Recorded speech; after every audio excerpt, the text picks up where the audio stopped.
दोस्तों आज की सबसे पहली और बड़ी खबर। जी हाँ, झारखंड में जारी है ठंड का कहर। 23 दिसंबर के बाद राहत की उम्मीद। दोस्तों मौसम में आई बदलाव के कारण राजधानी रांची में कांके का न्यूनतम तापमान 2.2 डिग्री सेल्सियस तक पहुंच गया। ठंड के कारण लोग ठिठुर रहे हैं और अलाव और गर्म चीजों का सहारा ले रहे हैं। आपको बता दें कि भारतीय मौसम विज्ञान विभाग केंद्र के मुताबिक 23 दिसंबर के बाद झारखंड में कुछ ठंड से राहत मिलने की उम्मीद है। जी हां, आपको बता दें कि दक्षिणी झारखंड में 2 से 3 डिग्री तापमान में गिरावट देखने को मिलेगी, जिसके कारण ठिठुरन बढ़ सकती है। झारखंड में यह मौसम में बदलाव उत्तर पश्चिम से आने वाली हवाओं के कारण देखने को मिल रही है। दोस्तों अगली बड़ी खबर आ रही है। 15वें वित्त आयोग से मिली राशि में से केवल 2.5 लाख रुपए खर्च कर सकेंगे मुखिया। जी हाँ दोस्तों, बड़ी खबर निकल कर आ रही है। पूरा वीडियो अंत तक जरूर देखिएगा।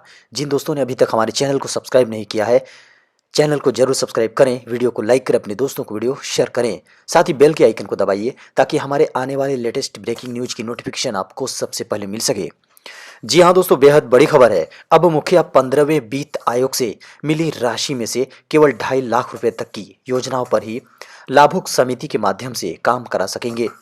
जी हाँ दोस्तों, इससे ज्यादा की राशि के काम के लिए टेंडर की जरूरत होगी।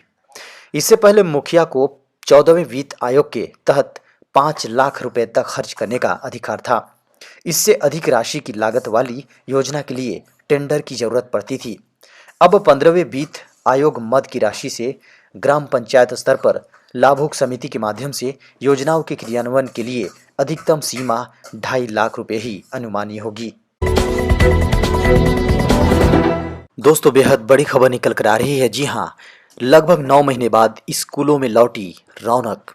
10वीं 12वीं क्लास शुरू। जी हाँ दोस्तों, झारखंड में वैश्विक महामारी कोरोना संक्रमण के बढ़ते प्रकोप के कारण मार्च महीने से बंद स्कूल सोमवार से खुल गए।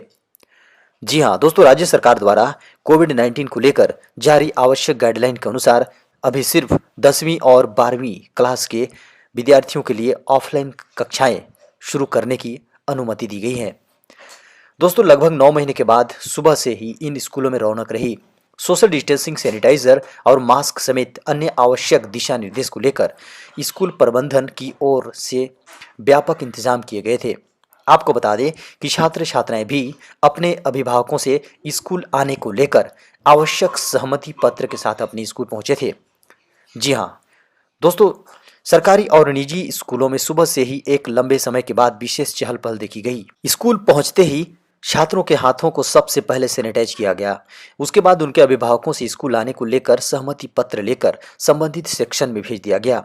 इस दौरान सभी छात्र छात्राएं मास्क लगाकर ही स्कूल पहुंचे थे। दोस्तों बड़ी खबर निकल कर आ रही है। सरकार ने बिजली उपभोक्ताओं को सशक्त बनाने के लिए सोमवार को महत्वपूर्ण कदम उठाया है। इसके तहत नियम जारी कर उपभोक्ताओं को 24 घंटे, जी हाँ 24 घंटे बिजली उपलब्ध कराने और तय समय पर सर्विस देने की व्यवस्था सुनिश्चित की गई है। जी हाँ, आपको बता दें कि नियमों के तहत अगर वितरण कंपनियां विद्युत नियम के अंतर्गत मानक सेवा उपलब्ध नहीं कराएंगी तो उन्हें जुर्माना देना होगा।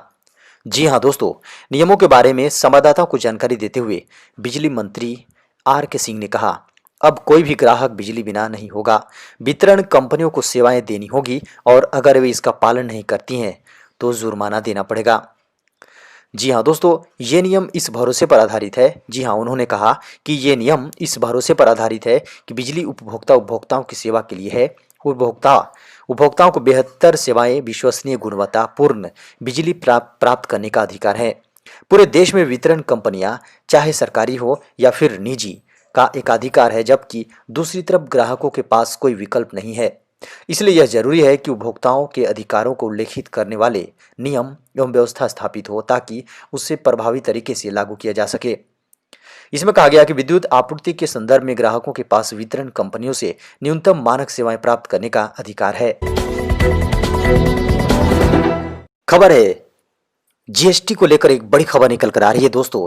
1 जनवरी से बदल जाएंगे रिटर्न फाइलिंग के नियम। दोस्तों 1 जनवरी 2021 से कई नियम बदलने जा रहे हैं, जिसका असर सीधे आपकी ज़िंदगी पर पड़ेगा।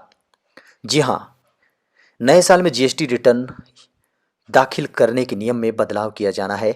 जो व्यापारी जीएसटी फाइल करते हैं उनके लिए जीएसटी की प्रक्रिया आसान बनने वाली है। जी हाँ दोस्तों, बेहद बड़ी खबर निकल कर आ रही है। अब 1 जनवरी से लगभग 94 लाख छोटे कारोबारियों को सरल quarterly goods and service tax, जी हाँ सर्विसेज टैक्स रिटर्न फाइलिंग सुविधा मिलेगी।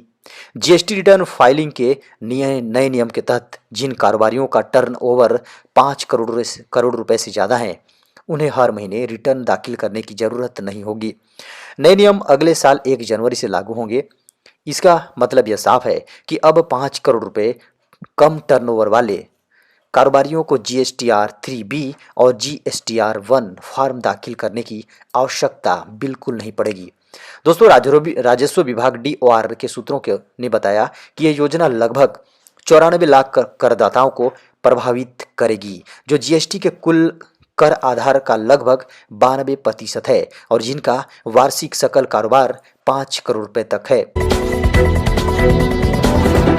दोस्तों बड़ी खबर निकल कर आ रही है, दुनिया हुई हैरान, 9 साल के यूट्यूबर ने कमाए 2 अरब रुपए। जी हाँ दोस्तों, यह खबर जानकर आपको झटका जरूर लगेगा। आपको बता दें कि एक 9 साल के बच्चे ने यूट्यूब के जरिए करीब 2 अरब रुपए से ज़्यादा की कमाई की है। जी हाँ, महज 9 साल के रयान काजी, जिन्होंने साल 2020 में $30 मिलियन यानी 2 अरब रुपए से ज़्यादा की कमाई की है। तमाम उद्योगपतियों से भी ज़्यादा कमाई यूट्यूब के जरिए करने वाले रयान काजी पहली बार कमाई के मामले में टॉप पर नहीं आए हैं। इससे पहले 2018 और 2019 में भी वह यूट्यूब से कमाई के मामले में दुनिया में पहले स्थान पर थे। रयान काजी का असली नाम रयान गुयान है। 2015 में उन्होंने यूट्यूब पर वीडियोस बनाने की शुरुआत की थी। रयान ने खिलौनों को बॉक्स से निकालने के वीडियो बनाकर इतने पैसे कमाए हैं। वह यूट्यूब पर खिलौनों की समीक्षा करते हैं। उनके वीडियोज को शुरुआत से ही लोकप्रियता मिलनी शुरू हुई थी और धीरे धीरे उनके फॉलोअर्स की संख्या में तेजी से इजाफा होता चला गया। रयान के तेजी से मशहूर होने की वजह से उनके परिवार में भी कई चीजें बदली हैं, यहाँ तक कि उनके परिवार को अपना सरनेम तक बदलना पड़ा। उन्होंने अपने असली सरनेम गुआन को हटाकर काजी रखा है। फिलहाल रयान काजी के 9 यूट्यूब चैनल चलाते हैं। हर्षवर्धन ने दी बड़ी जानकारी, भारत में कब से लगेगी कोरोना वैक्सीन। दोस्तों भारत में कोरोना वैक्सीन का इंतजार अब जल्द खत्म होने वाला है। इस बात के संकेत खुद केंद्रीय स्वास्थ्य मंत्री डॉक्टर हर्षवर्धन ने दिए हैं। स्वास्थ्य मंत्री हर्षवर्धन ने एक बयान में कहा, हमारी पहली प्राथमिकता टीकों की सुरक्षा और प्रभावशीलता है। इसको लेकर हम कोई समझौता नहीं करना चाहते। मुझे व्यक्तिगत तौर पर लगता है कि हो सकता है कि जनवरी के किसी हफ्ते में हम इस स्थिति में होंगे कि भारत के लोगों को वैक्सीन का पहला शॉट दे सकें। आपको बता दें कि भारत में इस समय कुल 8 वैक्सीन के ट्रायल चल रहे हैं। ये सभी ट्रायल अलग अलग चरणों में हैं। कुछ एडवांस स्टेज पर हैं तो कुछ तीसरे चरण के अंतिम में हैं। ऑक्सफोर्ड और एस्ट्रेजेनेका के वैक्सीन कोविशील्ड, जिसका trial serum institute of India Bharat में कर रही है। इस वैक्सीन के ट्रायल का तीसरा चरण चल रहा है और अंतिम दौर में है। साउथ एडिशन के लिए भारत के drug controller general of India के पास इमरजेंसी यूज ऑथराइजेशन की अनुमति मांगी है। दोस्तों बड़ी खबर है, अब रेल यात्रियों से मनमाना शुल्क नहीं ले सकेंगे कुल्ली। जी हाँ दोस्तों, रेल प्रशासन द्वारा तय शुल्क के मुताबिक 40 किलो वजन तक की ढुलाई के लिए किसी भी प्लेटफॉर्म पर जाने पर कुल्ली को सिर्फ 80 रुपये ही देने हैं। रेल प्रशासन ने वजन के हिसाब से कुल्लियों के लिए ढुलाई का रेट तय कर दिया है। रेट लिस्ट प्लेटफॉर्म पर लगाए भी गए हैं। यही नहीं, वजन अगर 2 कुंटल है और छोटी ट्रॉली से 2 कुल्ली ढुलाई कर रहे हैं तो शुल्क 130 रुपये देने हैं। अगर कोई कुल्ली इससे ज़्यादा मांगता है तो इसकी तत्काल शिकायत आप स्टेशन प्रबंधक या यात्री मित्र कार्यालय में कर सकते हैं।